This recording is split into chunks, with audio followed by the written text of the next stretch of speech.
Je pars essayer cette BM S1000 XR.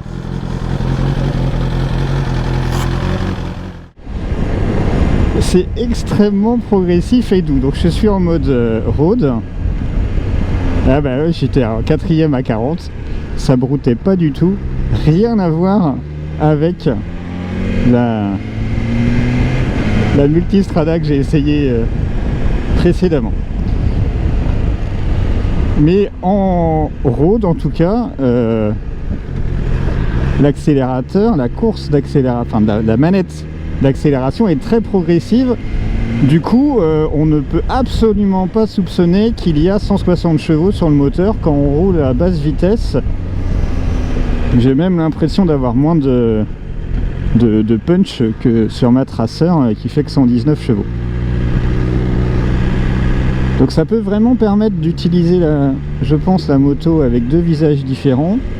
Conduite vraiment cool, domicile-travail, dans les bouchons à bas régime, tranquille.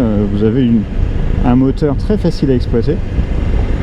Et à ce qui paraît, et on va confirmer, une montée dans les tours vachement efficace. Donc là vous avez vu, la zone rouge elle est en train de remonter.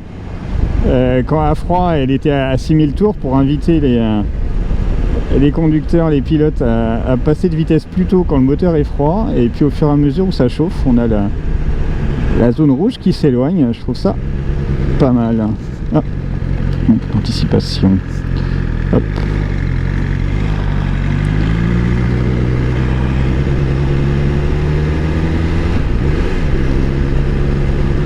Le sélecteur est très doux, l'engagement est sur une course très courte et limite je me demande même si ça a passé la vitesse, mais ça passe bien. Donc je la trouve un peu, sensation dans le guidon un peu lourde, un guidon moins large que la Multistrada V4.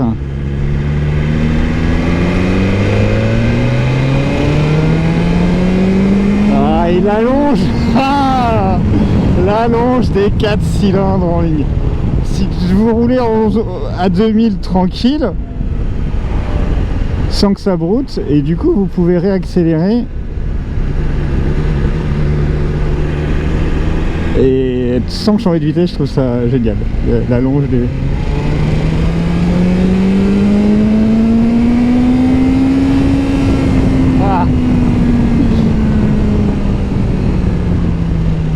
Ok, bah il y a de la longe.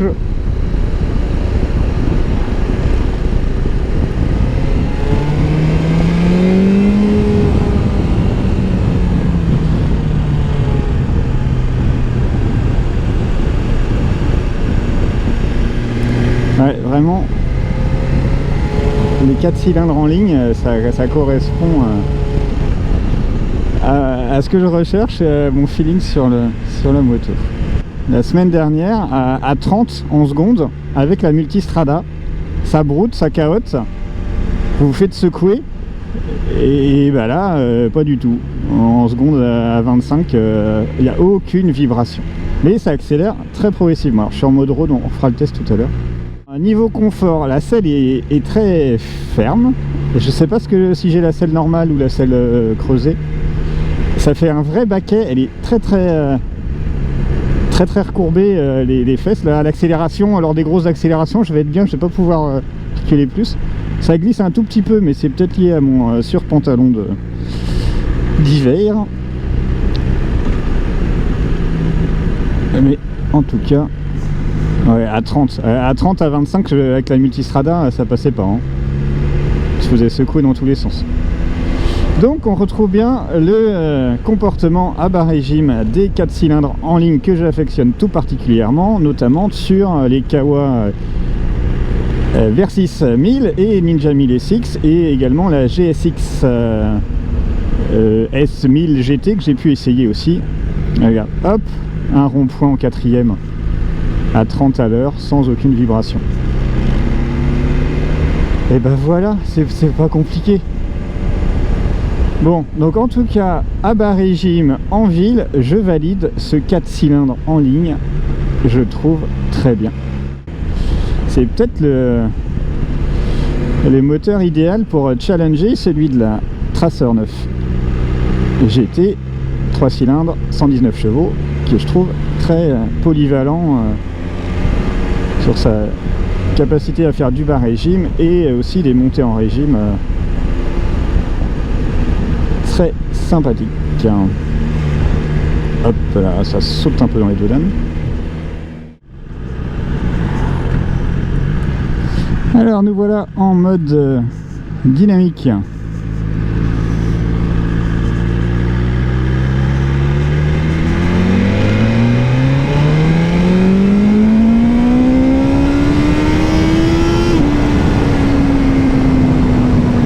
Ok.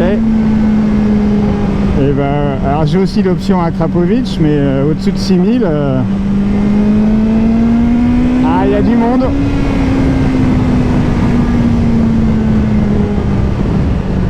Ah ouais, deux visages complètement différents.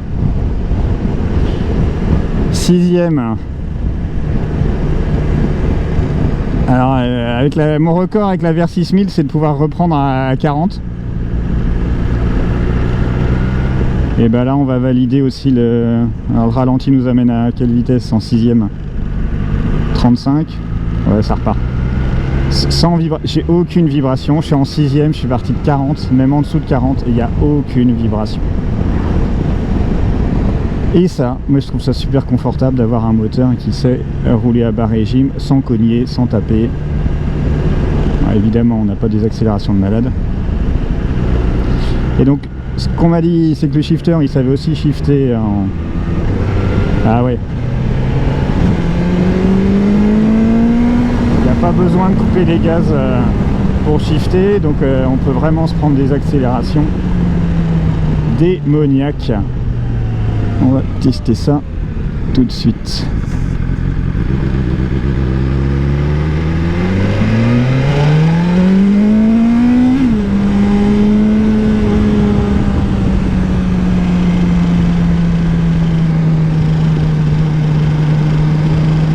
Dommage qu'il n'y ait pas le pot d'origine, parce que du coup je n'arrive pas à me rendre compte si le... Oh la vache! Et ça freine très fort aussi, hein.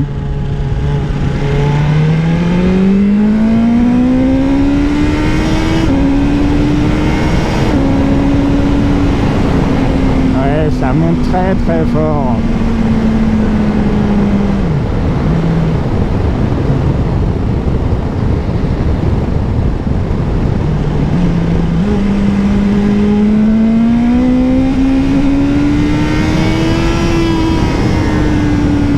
Ça respire à 10 000 tours. Hein.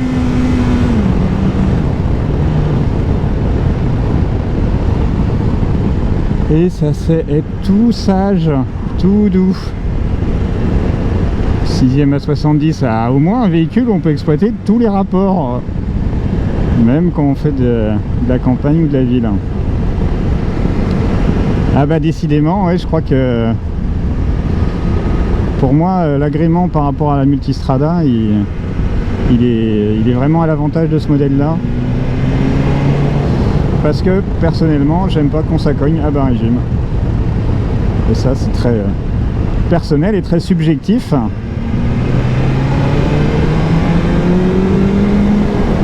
Mais il faut tourner plus la poignée des gaz pour avoir des sensations quand on est sous les 6000 que ce que je peux avoir avec les 119 chevaux de mon 3 cylindres.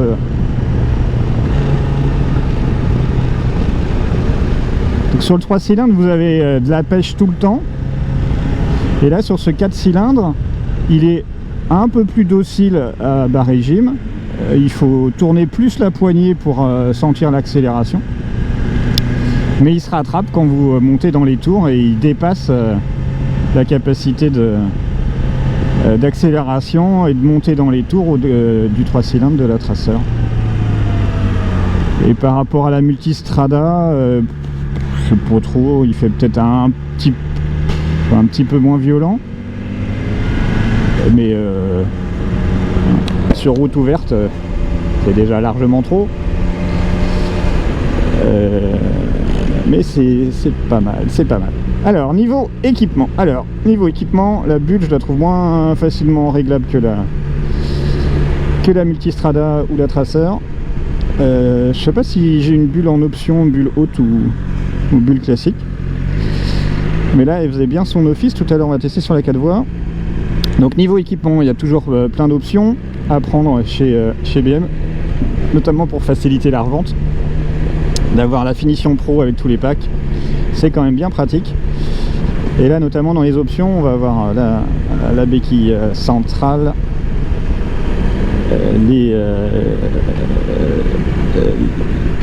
les suspensions encore plus évoluées, les poignées chauffantes.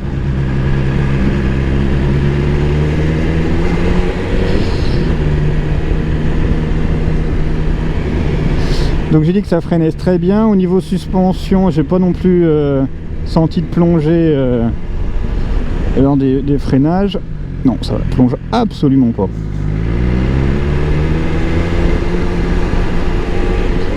Alors niveau consommation, je pense aussi qu'on sera au-dessus du Tracer, mais au même niveau que la Multistrada. On peut cruiser super tranquille. Donc oui, au niveau agilité, je sens un petit peu moins agile que ma Tracer, ou peut-être même que la Ducati, mais comme le guidon est plus étroit aussi, ça peut expliquer la différence de sensation.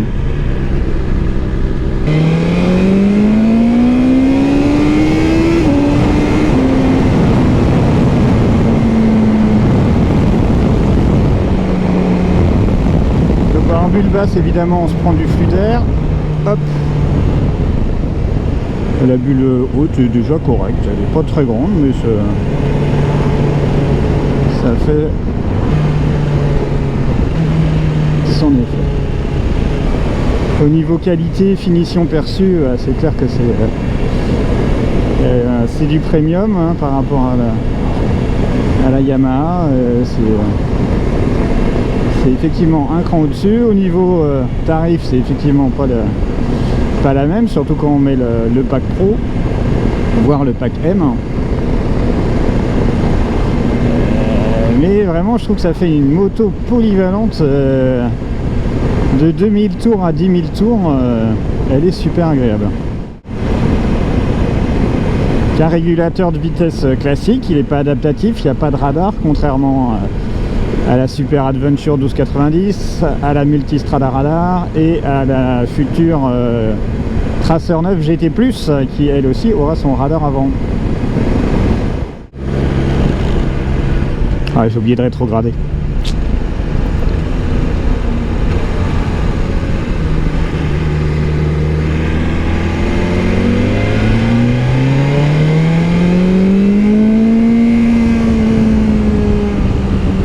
Super plaisant.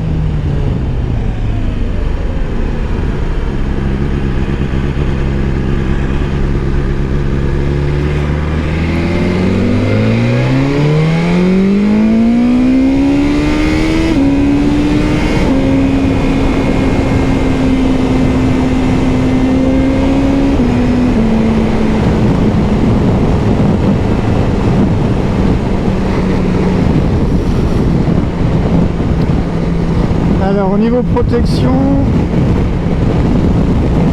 dos bien droit, on se prend du vent. Ouais, avec cette bulle là, même en position haute, avec mon 1,80 m, effectivement, on est moins protégé que sur la Multistrada par exemple. Le bruit est quand même assez présent du moteur et ça protège moins que la concurrence, les Tiger 1200, les Multistrada. La bulle est assez étroite, j'ai des courants d'air sur les épaules. Mais au niveau du casque, en me courbant un petit peu, ça marche pas mal. Bilan de cet essai express. peut-être un peu moins démonstratif que la Multistrada V4. C'est peut-être moins, ou alors c'est que je l'ai essayé la semaine dernière, donc maintenant je me suis un peu habitué à conduire des motos avec une puissance très élevée par rapport à la mienne, mais tellement dosable et agréable à bas régime, sans aucun à-coup. Moi qui fais principalement des trajets domicile-travail, à bas régime, elle serait beaucoup plus agréable que la Multistrada.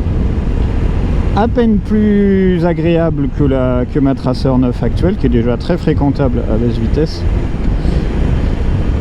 Et bah, dans les hauts, elle donne encore plus que la Tracer, mais la Tracer donne déjà pas mal quand même. Et bah, du coup, oui, cette S1000 XR est mieux que ma Tracer. Mais vu l'écart de prix, est-ce que ça se justifie vraiment? Ce sera le dilemme à résoudre entre une Tracer, garder ma Tracer 9 GT ou passer à la GT+, ou à celle-là qui en occasion se rapproche quand même du prix de la GT+ neuve. Donc affaire à suivre, mais en tout cas très convaincu de ce moteur. Alors, tour de la moto après l'essai. Donc 4 cylindres, super souple à bas régime, ça cogne pas du tout. Donc 4 cylindres en ligne, contrairement aux 4 cylindres en V que j'ai testé sur la Multistrada V4. Je vous mets le lien du test en commentaire de la vidéo. Donc un 4 cylindres, aucune vibration. Le pot Akrapovic, alors je sais pas dans quelle mesure c'est lui qui participe au bruit, mais du coup la sonorité est bien présente. La protection, elle est correcte, mais vous pourrez aller chercher en option une bulle plus haute si vous voulez vraiment faire des longs trajets en étant le buste bien droit sans avoir les courants d'air sur le visage. Un petit vide-poche qui sera trop petit pour mettre un smartphone. La selle, voilà, du coup, une forme très spécifique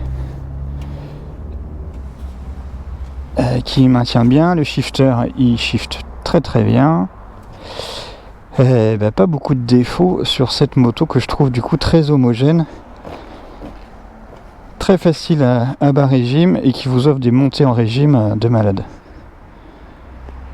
Un peu moins expressif donc que la Multistrada, mais peut-être plus polyvalente pour rouler en ville et à faible vitesse.